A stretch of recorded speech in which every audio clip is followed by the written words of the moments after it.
Halo Gupi Lovers, jumpa lagi dengan Yusuf Gapi. Nah teman-teman, saat ini kita akan membahas mengenai pertanyaan yang sering masuk teman-teman, yaitu ukuran akuarium atau tank yang bagus untuk budidaya ikan gapi. Nah, tapi sebelum kita bahas tentang ukuran akuarium untuk ikan gapi, terlebih dulu silahkan subscribe channel ini ya teman-teman yang baru saja mampir di channel ini, dan juga follow Instagram kita. Ada 2 akun teman-teman. Akun Instagram untuk post ikan-ikan gapi kita yang sedang ready, yaitu Yusuf Gupi Farm. Sedangkan untuk upload kegiatan kita sehari-hari itu adalah yusuf.gapi. Ini teman-teman. Nah, sekarang kita akan membahas tentang ukuran akuarium untuk ikan gapi. Jawabannya adalah semuanya benar teman-teman. Jadi tidak ada rumus bahwa ikan gapi itu ukuran tanknya harus sekian kali sekian, tidak ada.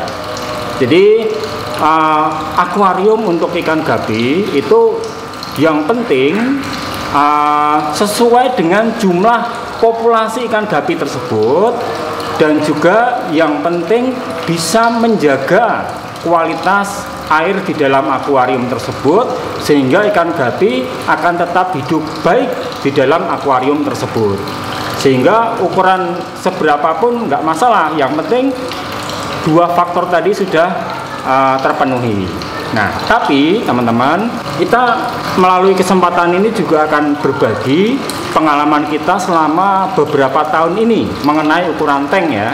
Nah, pada saat kita awal-awal memulai budidaya ikan gapi, saat itu kita belum punya kawan ya, sehobi, belum ada referensi, belum ada YouTuber yang membahas tentang akuarium ikan gapi. Nah, sehingga waktu itu kita masih meraba-raba. Dan saat itu kita mulai membuat rak kita pertama itu seperti di foto ini teman-teman. Itu adalah farm kita pertama kali, yaitu membuat rak dengan ukuran tank 20 kali 40, tingginya 20 ya, 20 kali 40, tinggi 20. Saat itu menggunakan filter biofoam ukuran S, dan ternyata selama beberapa bulan menggunakan tank dengan ukuran tersebut untuk breeding ya, untuk mengawinkan, itu ternyata sering sekali sakit teman-teman. Jadi sering kali mati ya. Kemudian kita beli lagi, dan sampai akhirnya kita putuskan untuk kita ganti rak yang baru. Nah, setelah itu kita membuat rak berikutnya. Ini masih sama ya, tank dan raknya itu masih sama. Ini rak berikutnya yang kita buat, ini kedua, terus ini ketiga teman-teman. Nah, dulu memang rak ini masih menggunakan sistem manual, tapi sekarang sudah kita ubah sehingga menjadi memiliki sistem pembuangan. Sudah ada stop kerannya masing-masing akuarium teman-teman. Nah, dan ya, ukuran akuarium ini ada 2 macam. Ada yang 30 kali 50, tinggi 30 ya, 30 ke belakangnya 50, tinggi 30. Dan ukuran yang kedua itu adalah 40 kali 50, tinggi 30. Dan mengapa kita buat 2 ukuran ya untuk satu rak ini? Karena masing-masing fungsinya berbeda teman-teman. Kalau yang ukuran 30 kali 50 itu kita gunakan untuk mengawinkan atau untuk breeding. Sehingga kalau tadi kita pertama kali menggunakan tank yang kecil itu sering sakit. Nah, ternyata setelah kita menggunakan tank ukuran 30 kali 50 untuk sepasang atau bahkan 3 pasang pun nggak masalah, itu ikannya nggak sakit-sakitan lagi. Nah, berarti kalau volume air itu bertambah, maka kualitas airnya akan semakin lama rusaknya teman-teman. Sehingga untuk ukuran seperti ini biasanya kita akan mengurasnya setiap 2 bulan sekali. Jadi dikuras total, sekaligus filter semi undergravelnya juga dicuci semua. Nah, seperti ini teman-teman. Nah, ini baru saja dikuras tadi, ada 2 tank, 1, 2, ini baru saja dikuras semi undergravelnya juga sudah dicuci. Nah, ini nanti tinggal kita masukin ikan ya di dalamnya. Wah, udah jos ya. Jadi kelihatan seger ya kalau tank habis dikuras seperti ini. Nah, terus untuk yang ukuran 40 kali 50 ini kita gunakan untuk progres ikan, teman-teman. Nah, ini kita gunakan untuk progres metal partois ya. Jadi ini ikannya kita progres di sini sejak umur 1,5 bulan dan ini sudah umur 3 bulan. Nah, ini mengapa kita menggunakan tank ya, sama seperti ini ya. Kita menggunakan tank ukuran 40 kali 50 untuk progres ikan jantan ya. Itu karena dengan ukuran yang luas ya, maka ikan jantan yang kita progres kita harapkan ya didukung dengan aerator yang agak kenceng ya. Ini kurang ini aeratornya.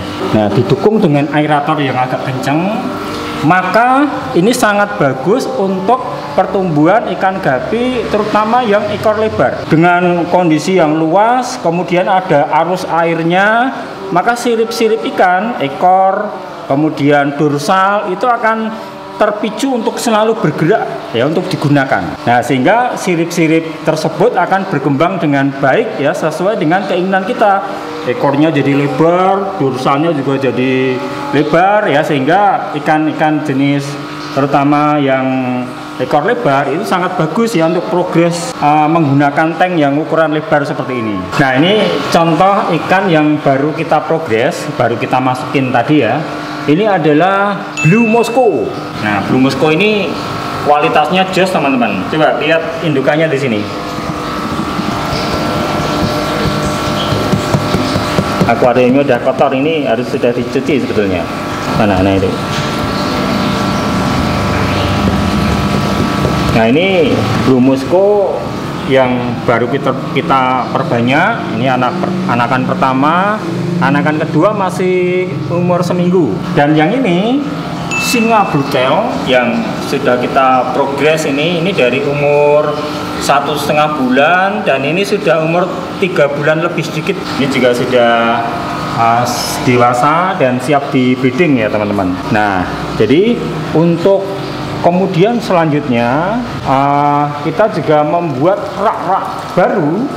Itu ukurannya sama seperti yang kita pakai untuk progres, teman-teman. Jadi rata-rata ini 40 kali 50 ya, 40 kali 50. Dan teman-teman, kita bisa menambah rak seperti ini ya, seperti yang di sana itu kita sudah tidak mengeluarkan uang lagi, teman-teman. Jadi ceritanya begini, teman-teman. Jadi pada waktu kita mulai budidaya ikan gapi itu ya memang di awal kita kadang gagal, teman-teman. Ada yang mati dan sakit ya. Tapi ternyata pada bulan yang ke-6 kita sudah mulai bisa jualan. Dan kemudian kita bisa nabung dan untuk beli rak baru ya, ini beli akuarium baru. Kemudian kita juga nambah jenis lagi dan terus berkembang, teman-teman. Sampai akhirnya bahkan ya tabungan kita ini bisa untuk beli tanah dan kita dirikan farm ini, teman-teman. Jadi modalnya hanya sekali di awal saja. Dan selanjutnya kita menggunakan uang dari ikan gapi juga untuk memperbesar farm ini. Jadi dari ikan gapi kembali ke ikan gapi, teman-teman. Jadi akhirnya ya seperti ini, kita bisa memiliki farm yang lumayan lah, tidak besar tapi sudah lumayan untuk ukuran kita. Oke, teman-teman ya, jadi ini tadi adalah jawaban dari pertanyaan berapakah ukuran tank terbaik untuk ikan gapi. Oke, sampai jumpa lagi dan salam ngebrol.